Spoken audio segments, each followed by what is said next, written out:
Est-ce que vous n'avez pas un peu l'impression de passer à côté des choses quand vous dites, et vous vous plaignez souvent, de manquer de temps, de lui courir après, de ne pas avoir le temps de tout faire, de l'utiliser comme excuse parce que vous avez du retard dans un dossier, dans une réponse auprès d'un client, etc. Est-ce que c'est pas un peu se foutre de la tête du monde que d'avoir cette démarche-là, de se plaindre de ce manque de temps, de le prendre comme excuse et de continuer à travailler comme vous le faites encore aujourd'hui dans votre entreprise, sans jamais faire quoi que ce soit, franchement. Alors, je vais être très claire sur le sujet. Vous ne pouvez pas avoir une démarche qui marche dans un domaine et qui ne marche pas dans un autre. Faut rester cohérent. Je vous donne un exemple. Quand vous manquez d'argent, vous faites ce qu'il faut pour avoir de l'argent. Et quand vous manquez de temps, vous ne faites absolument rien pour utiliser cette ressource différemment. Donc c'est pas cohérent. Votre comportement n'est pas censé vous appliquer une approche dans un domaine et vous appliquer une autre approche dans un autre domaine. Donc il faut savoir quand même avoir une certaine cohésion dans votre mode de fonctionnement, dans votre mode de réflexion.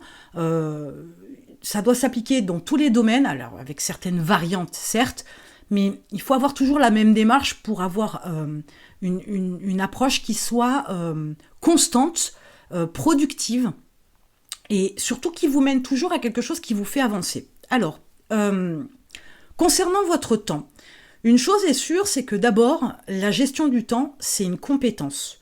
Donc, certaines personnes ont une capacité à bien s'organiser, certaines personnes ont déjà certaines aptitudes pour pouvoir organiser leur journée correctement, gérer leur temps avec une certaine facilité entre guillemets. Alors, c'est des aptitudes qui viennent de l'école, qui viennent des parents, de l'éducation, etc. Mais majoritairement, déjà, on ne gère pas de la même manière son temps quand on est salarié que quand on est entrepreneur. Première des choses. Deuxième des choses, dans l'entrepreneuriat, il y a énormément de choses à faire. Des choses complètement différentes dans vos 7 fonctions dans l'entreprise. Donc il faut savoir jongler avec tout ça, et c'est beaucoup plus délicat, beaucoup plus complexe que lorsqu'on gère son temps quand on est salarié. Mais aujourd'hui, une chose est certaine, c'est que la gestion du temps, c'est pas quelque chose qui s'invente. C'est une vraie compétence, c'est un vrai mode de pensée, ce n'est pas que construire un planning. Et lorsque vous dites que vous manquez de temps, que vous lui courez après, et que vous utilisez ça comme excuse dans tout un tas de situations, je peux vous garantir qu'il faut que vous arrêtiez quelques minutes, parce que ce manque de temps et l'excuse que vous prenez, c'est de votre fait.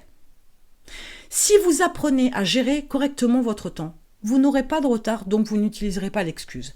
Si vous apprenez à avoir des modes de réflexion concernant la gestion de votre temps, vous vous apercevrez que peut-être au lieu de faire, je vais exagérer, 80 heures par semaine, j'exagère volontairement, vous pourriez n'en faire que 40.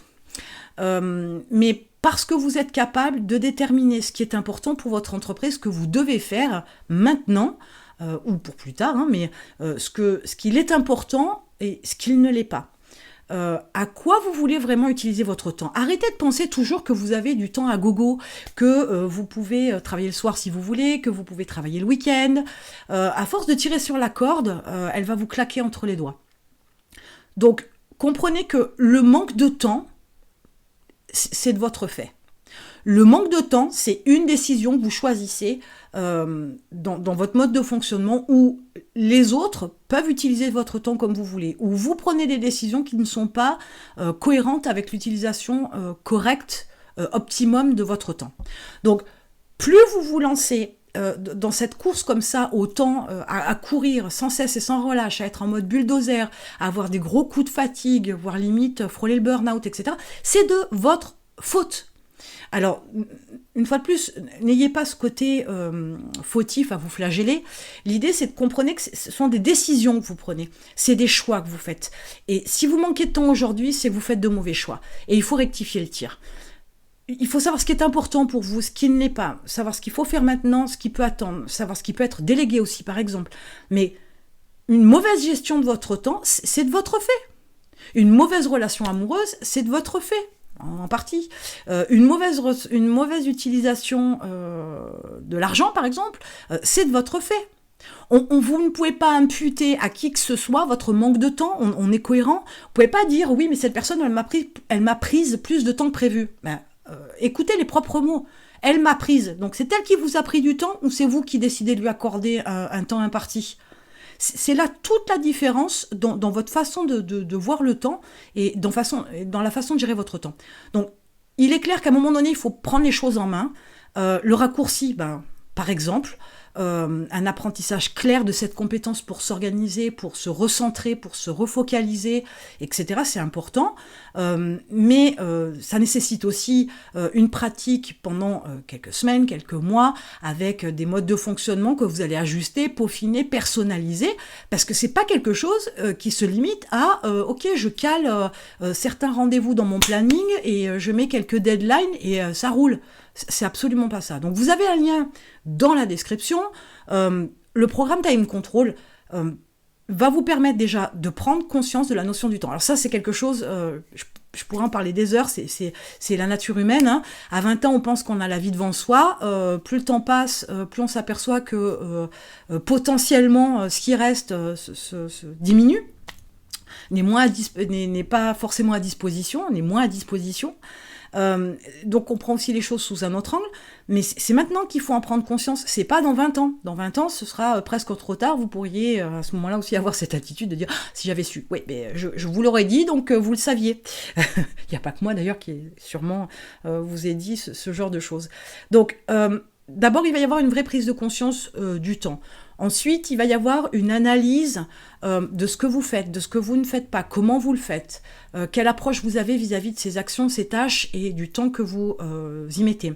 L'organisation, la planification de toutes ces tâches dans un planning. Et vous aurez tout un tas de petites méthodes, pas petites d'ailleurs, des méthodes tout court. Vous aurez des méthodes pour optimiser, suroptimiser votre agenda. Et je peux vous garantir, pour l'utiliser moi depuis déjà bien quelques années, que j'ai un max d'infos dans ma journée, de ma journée sur mon agenda qui me permettent dans ma journée de pouvoir faire un maximum de choses en ayant de l'avance, en n'ayant aucun retard, en ayant de la latitude pour gérer les urgences, et surtout avec une sérénité absolue vis-à-vis du temps pour pouvoir faire ce que je veux de mon temps. Voilà, donc vous avez un lien dans la description. Allez-y, commencez maintenant. D'ici quelques semaines, vous aurez vraiment une gestion du temps qui va vous changer la vie, vous verrez vraiment la différence. Vous allez pouvoir gagner pour certains jusqu'à 20 heures par semaine, ce qui est énorme. Donc vous avez un lien dans la description et je vous retrouve de l'autre côté.